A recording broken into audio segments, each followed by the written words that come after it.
Gue udah sempat bahas headphone ini di video pendek dan abis itu gue pakai, gue coba, gue nikmatin, makin lama makin enak nih headphone. Asli, ini Daksa Suara yang memang jualan suara gitu, suara maksudnya. Gue lagi demen-demennya dengerin Vapor Trip ya buat nemenin gue kerja, dan dikombinasiin pakai headphone itu jadi kayak hakiki banget gitu buat nambahin produktivitas gue. Asli, asik banget gitu makanya. Ditambah ini punya desain yang memang gue rasa sangat-sangat bisa diterima sama banyak pengguna yang ngelihat ini di jalan. Bukan banyak pengguna, banyak orang di jalan gitu ya. Karena ini nggak norak. Jadi mungkin gue mau rekomendasiin headphone yang satu ini buat lo semua yang suka denger lagu EDM, chill house, jazz, full music atau apa gitu yang gue mention itu judulnya yang tadi Vapor Trip ya. Jadi gue nggak tahu. Ini cocok buat lu nih. Atau kalau lo bingung maksud gue ya lu kombinasiin ini buat denger Lofi Girl di YouTube ya, enak banget gitu. Maksudnya gue tuh ya tuningan audionya itu sedikit warm yang memang buat nyari imersivitas lagu seperti ini tuh cocok. Bassnya kerasa tebal tapi nggak ngebumi, just right ya, bulat dan nggak bikin telinga lo geter. Suara mid tipikal audio V-shape memang yang pasti nggak sedominan bass dan ke treble-nya ya, dan treble-nya sendiri juga nggak nusuk ke telinga. Jadi suara itu suaranya itu masih kedengeran jelas gitu. Ditambah staging audionya pun gue suka, jadi kerasa luas ya saat gue pakai. Kayak perpindahan audio dari kiri ke kanan tuh kayak smooth banget, jelas ketara, bahkan separasinya pun juga udah cukup jelas. Ya memang kalau melihat harganya lagi sih ya, ini headphone tuh ya handphone murah pak.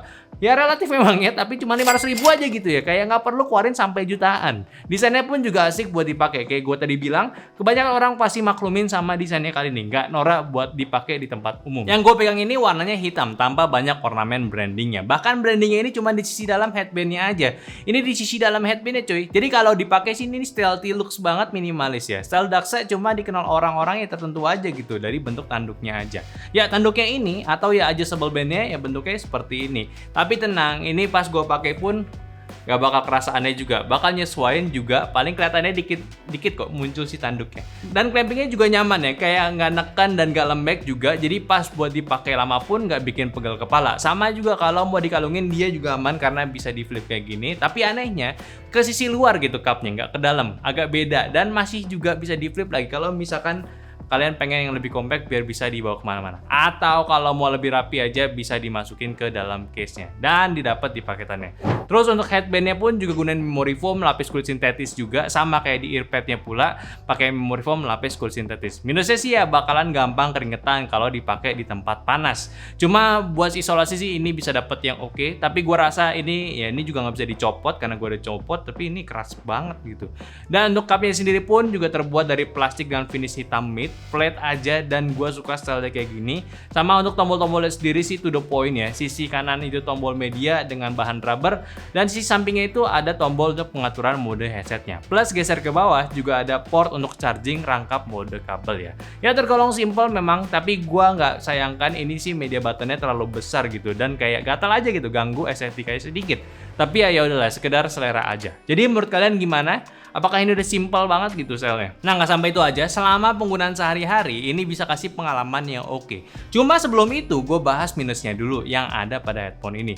Yang sebenarnya itu nggak minus-minus hangat lagi banget gitu, karena memang tujuannya aja udah ditentuin. Tapi menurut gue kapabilitas ke PC yang tertahan cuy, kayak mau mode kabel harus pakai kabel USB-nya, nggak ada kabel aux jadinya makan port di PC kalian, atau dia juga nggak ada dongle buat hubungin via wireless 2,4 GHz, cuma Bluetooth aja, yang notabene masih kerasa latensinya sedikit cuy, apalagi ke device yang lebih lama yang Bluetooth itu Bluetooth jadul, jadi agak disayangkan memang. Tapi mungkin juga tadi targeting si headphone ini tuh ya bukan headphone gaming ataupun bukan headphone, maksudnya headset gaming. Jadi ya udahlah ya. Nah, tapi karena peruntukan itu untuk casual use, kerja ringan sambil dengerin lagu, ada fiturnya lagi nih, kayak active noise cancellation sama transparency mode. Buat fiturnya juga udah lumayan bagus, apalagi active noise cancellation-nya. Karena earpad-nya dari leather sintetis udah bisa dapetin separasi antara suara luar dan juga suara yang masuk. Bukan suara masuk, suara di dalam si headphone-nya ini. Dan suaranya di luar pun tetap jelas karena yang direduce itu noise bising aja gitu. Ini oke loh. Dan transparency mode-nya, yang mungkin ini mode yang agak sulit ya. Cuma pick up suara aja gitu. Yang dari luar, dari mic-nya gitu, jadi lebih terdengar. Yang mana keduanya ini kalau digunakan di area publik, ini benar-benar kepake. Dan buat ganti mode-nya pun juga simpel, lu bisa tekan tombol di sisi ear cup kanannya aja, udah selesai. Nggak perlu pakai software. yang mana itu agak ribet buat ngaturnya, yaitu ngatur secara manual. Kalau buat ngatur equalizer juga nggak ada di aplikasinya, jadi memang headphone ini plug and play aja. Serta buat penggunaan baterainya juga irit banget, seharian gue pakai masih ada sisa baterainya juga. Jadi memang buat dari driver, dari computing ini ya cocok banget. So ya kalau kalian tertarik sama headphone ini ya sok atau beli aja. Cuma ada satu lagi di komentar gue buat Rexus, yaitu di bagian packagingnya. Dia itu pas lagi dibungkusnya itu kayak gimana ya, agak tabrak sama si tangkai yang satunya lagi. Seperti apa gitu gue lupa. Yang mana dampaknya di sisi ear cup bagian kiri itu udah auto kegores saat gue terima. Jadi ini kayaknya perlu ada QC yang lebih bagus lagi dari pabriknya si headphone ini. Jadi biar nggak cacat gitu. Ini udah mulai ada baret-baret pas gue buka di pembukaan pertama, maksud pas lagi unboxing. Tapi ya intinya kalau kalian mau beli ya sesuaiin penggunaannya aja. Ini bukan untuk main game ya. Walaupun bisa dan perlu toleransi soal latensi karena terhubungnya cuma lewat Bluetooth aja. Tapi buat lu putar lagu sambil kerja, dengerin lo-fi study music gitu ya, EDM santai, ini enak banget. Dan satu lagi, beli kalau ruangan lu itu udah cukup adem. Jangan yang pas lagi panas ataupun nggak pakai AC gitu. Karena permasalahan umum headset ataupun headphone yang pakai kulit bakal gampang keringetan area kuping lo. Nggak kayak Fabric punya. Jadi di harga 500 ribuan aja, menurut gua ini udah worth it. Mungkin masih suasana lebaran juga, malas kerja, coba pakai ini buat boost produktivitas kalian. Ini enak banget. Kalau mau beli racun teknologi dari gua ya, jangan lupa belinya lewat deskripsi aja. Bantu-bantu kita lah ya. Ya.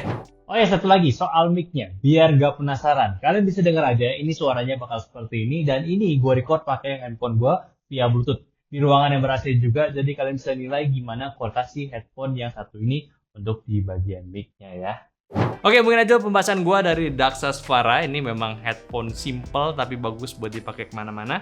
Tolong juga bantu share video ini ke teman-teman kalian lagi butuh headphone enak buat pakai kerja. Dan jangan lupa kasih pendapatnya juga di kolom komentar sama like video ini kalau kalian suka. Dan follow semua sosial media kita di Instagram, TikTok, Facebook, Discord. Gue agak lupa. Yang punya semuanya di deskripsi dan terakhir sampai jumpa di video yang selanjutnya. Bye bye.